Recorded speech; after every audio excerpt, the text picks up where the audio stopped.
We really take time for selection.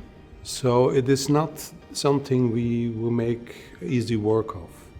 So first off, for everyone who has an interest in this master, go to the website and there read what the application is about. That is very important.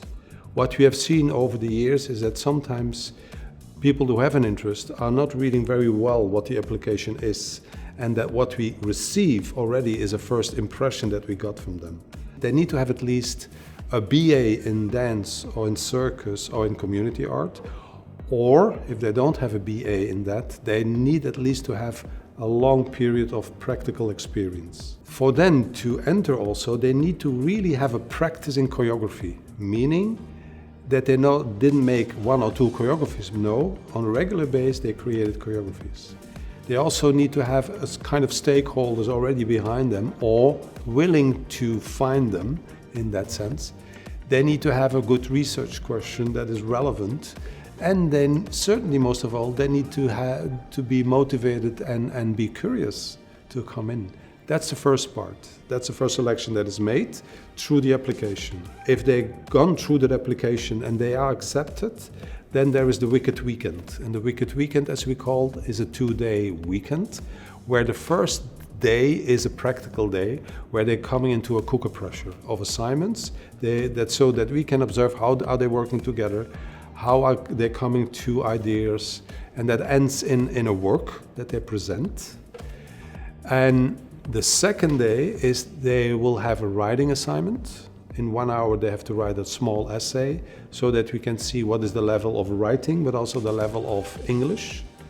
And then they have an extensive interview with members of the core team. We accept mostly between 12 and 15 students, but we only start a cohort every 2 years. So it is not every year, but every 2 years you can do an audition. There is no age limit for students in that sense. On this moment in the cohort that we have an age difference between people that are in their 20s till someone who is in their end 40s, beginning 50s.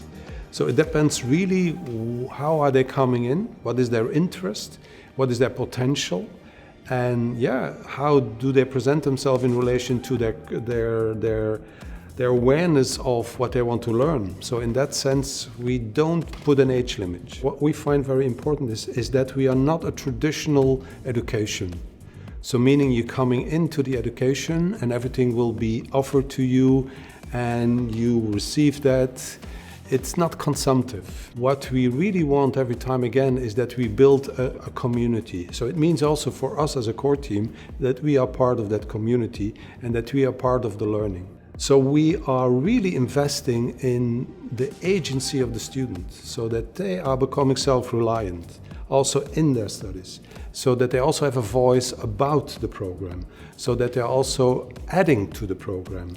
At the same time, we find it very important that beside the agency, there's also this urgency of working, and that they're following their own urgency and that they're developing that, and that we create, in fact, a platform, an environment where that can happen.